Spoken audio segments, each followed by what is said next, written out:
안녕하세요, 유수입니다. 오늘은 치열한 직장 생활 속에서 내가 유능해 보이는 전략 4가지라는 주제로 함께 하겠습니다. 오늘은 제가 개인적으로 아주 좋아하는 책을요, 재독하다가 정리해서 여러분들한테 너무 전해드리고 싶은 내용을 이렇게 모아봤어요.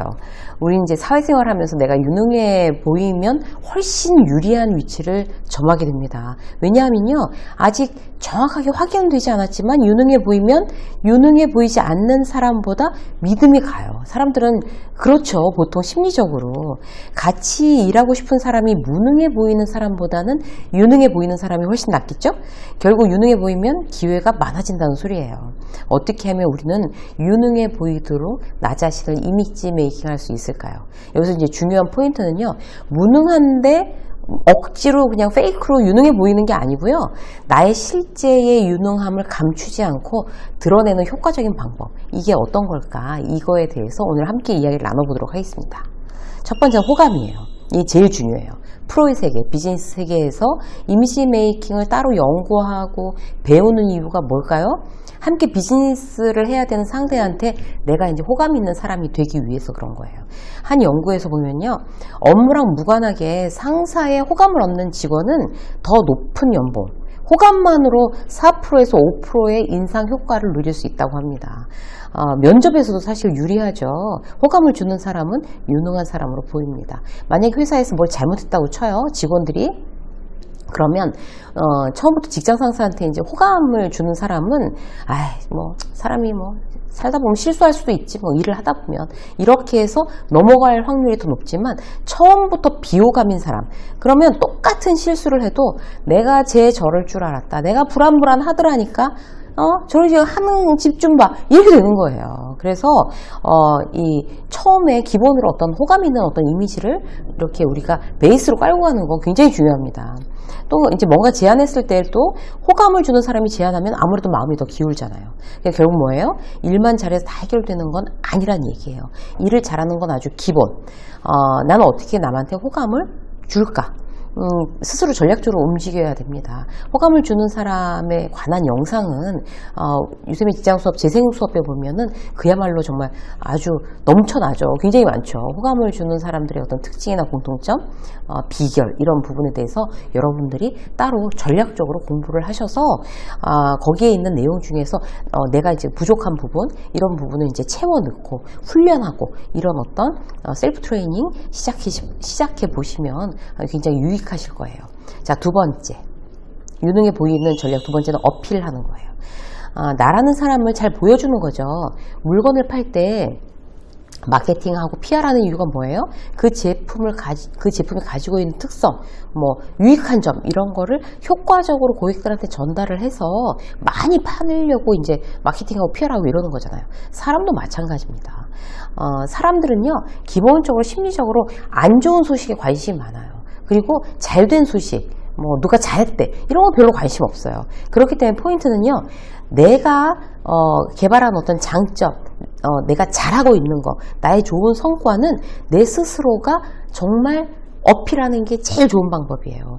가만히 있는다고 해서 누가 어필해 주지 않아요. 예를 들어서 이제 제일 쉬운 건 SNS 같은 건데요. 맛집이나 취미생활 이런 거 올리시는 분들 많잖아요. 물론 그것도 좋아요. 그런데 직장인이라고 하면 더 좋은 건요, 내 장점, 내가 잘하는 거를 전략적으로 그런 SNS에 어필하는 거, 내 직장생활, 사회생활 성공하는데 대단히 도움됩니다.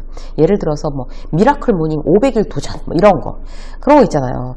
그리고 회사 앞에 와서 아직 해가 뜨지 않았는데 해 뜨지 않고 컴컴만 사진 찍고 인스타에 올리고 공부하고, 그게 아직도 해가 뜨지 않았는데 일찍 이제 카페에 와서 공부하고 그 다음에 출근할 거야, 이런 거, 책 읽는 인스타그램, 책스타그램, 이런 거 해서 이제 자기를 어필하는 거, 이런 거 굉장히 자기 이미지에 도움됩니다. 숫자를 붙여야죠. 마이너스 499일, 498일, 이렇게 아주 효과적이죠. 중간에 안 할 수도 없어요. 이미 시작해 놨기 때문에. 그러면 나는 원래 의지력이 약한 사람이라도 그런 식으로 해서 이제 꾸준히 할 수 있는 동력을 얻게 되는 거죠. 하프 마라톤에 예를 들어 참가했다, 당연히 올려야죠.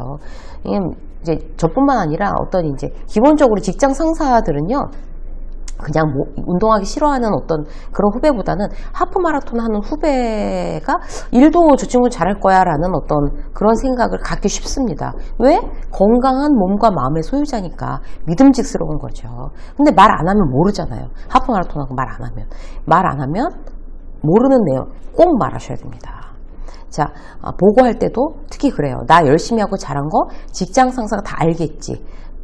잘못한 건 다 알아요. 잘못한 건 다 아는데 잘한 건 그냥 모르고 넘어갈 수도 있어요. 그렇기 때문에 이제 내가 잘한 부분은 제대로 포장해서 이런 실적을 냈습니다. 라고 이제 지장 상사한테 대단히 적극적으로 어필하는 거 자신있게 어필하십시오. 예, 굉장히 중요한 일이고요. 알아주겠거니 생각하는 거 절대로 실수하기 쉬워요. 자, 세 번째 칭찬이에요. 남이 나를 칭찬하게 만드는 게 바로 능력입니다. 그게 유능함이에요. 근데 내 입으로 막 나 잘했어요, 나 칭찬해 주세요 이렇게 하지 못하잖아요. 어떻게 하면 나를 칭찬하게 할까? 방법이 있는데요. 내가 다른 사람을 공개석상에서 칭찬하는 거예요. 뭐 회의 시간이나 뭐 어떤 이제 뭐 티타임이나 아니면 밥 먹으러 가서 같은 팀이 이제 밥 먹으러 갔어요. 그럼 거기서 이제 얘기하는 거죠. 뭐 박 대리는 뭐 이렇습니다 하고 이제 박 대리의 어떤 그런 성취나 뭐 이런 거 기억하고 있다가 잘한 부분 뭐 예를 들어서 공무원 같은 경우는 이제 민원실에서 근무하는 누가 뭐 홍길동 지난번에 이런 진짜 민원이 있어서 보는 사람이 정말 난감했는데 홍길동 씨가 이런 식으로 처리해내더라고요. 공개적으로 칭찬해 주는 거예요. 그래서 이 사람 저 사람을 공개적으로 어떤 칭찬하는 거 결국 자연스럽게 상대방도 나를 공개적으로 칭찬하게 돼요. 그래서 나는 5명 칭찬해주면 그만큼은 아니더라도 뭐 한두 번 그들이 나를 칭찬해 주게 된다면 이제 나는 대단히 나 스스로를 이제 자연스럽게 어필하는 방법이 되겠죠. 이게 바로 이제 유능함을 드러내는 방법입니다. 자, 네 번째 한 가지 더 볼게요. 하지 말아야 할 말은 하지 마세요. 이게 바로 유능함을 드러내는 거예요. 해야 되는 말을 하는 거 어필하고 뭐 누군가를 칭찬하는 것도 중요하지만 더 중요한 건 뭔가 하면 하지 말아야 될 말 하지 않는 거. 첫 번째 대표적으로 모르는 거 아는 척하는 거 이거 하시면 안 돼요. 임원과 밥을 먹는 자리에서 이제 딱 나를 지목해서 김 과장 이렇게 해서 이제 질문했어요. 임원이 챗 GPT 쓰고 있지? 그거 어떻게 활용해야 되는지 난 모르겠더라고. 그거 어떻게 회사에서 유리하게 쓸 수 있도록 직원들 다 교육해봐야 되는 거 아니야? 라고 이사가 물어봤어요. 그러면 나도 쓰지 않았을 때 그럼 난 뭐라고 대답을 해야 되냐? 마치 쓰고 있는 것처럼 얘기해서 그 상황을 모면해 볼까? 굉장히 자충수가 될 수 있습니다. 임원이 속을까요? 자기가 쓰지 않고 있다고 하더라도 속지 않아요. 모르는 걸 아는 척하는 거면 대부분 티가 나요. 그래서 차라리 지금 저도 안 쓰고 있는데 지금부터 지시하신 내용 고민해서 진행해 보겠다고 이렇게 그 임원이 지금 당장 실망해도 어쩔 수 없지만 그렇게 이제 솔직하게 얘기하는 거 그리고 이제 얘기했으니까 임원하고 그렇게 약속을 했으니까 내가 바로 이제 그 부분에 대해서 진행해서 제대로 효율적으로 진행되고 있는 부분을 어필해서 어떤 그런 실망한 부분을 만회하는 거 이게 바로 최선입니다. 그래서 우리가 모르는 거 아는 척하지 않는 거 이거 중요하고요. 두 번째는 분명하지 않은 거 분명한 듯 이야기하는 거 이거도 하지 말아야 할 말 중에 속해요.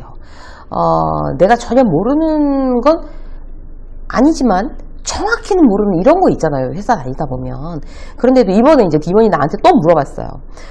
김 과장, 뭐 작년 우리 실적 중에 중국 관련이 뭐 몇 프로지? 뭐 이런 걸 이제 막 구체적으로 중국이 몇 프로나 되는 거야? 이렇게 물어봤어요. 그랬는데 이제 김 과장이 막 자기가 그냥 딱 막 임기응변식으로 이제 몇 프로입니다. 딱 얘기했어요. 근데 임원이 가서 또 그걸 다른 사람한테 물어봐서 그걸 확인을 했네. 틀린 거예요, 내 숫자가. 그러면 그때 정확히 모르겠는데 제가 확인하는 대로 다시 보고 드리겠습니다. 이렇게 하는 것보다 훨씬 더 자기 이미지는 추락한다는 얘기죠. 모른다는 것보다 데미지가 훨씬 더 큽니다. 그래서 분명하지 않은 거 분명한 듯 확신 있게 딱 이렇게 얘기하는 거 한두 번 잘못 걸리면 쟤는 말로만 저래 이런 소리 들어요. 그래서 조심하셔야 되고요. 자, 한 가지 더 볼게요. 핑계나 변명 이거 정말 하지 말아야 될 말이에요. 회사에 문제가 생겼어요. 그러면 이제 이런 이제 문제가 생겼는데 이제 솔루션 그 다음에 문제가 생겼습니다. 그리고 나서 이거 해결할 수 있는 솔루션은 이런 겁니다. 이렇게 보고를 해야지 이게 맞는 건데 내가 그랬다고 혼날까봐 아니면 우리 부서가 그랬다고 이제 오해할까봐 변명부터 시작하는 경우가 있어요.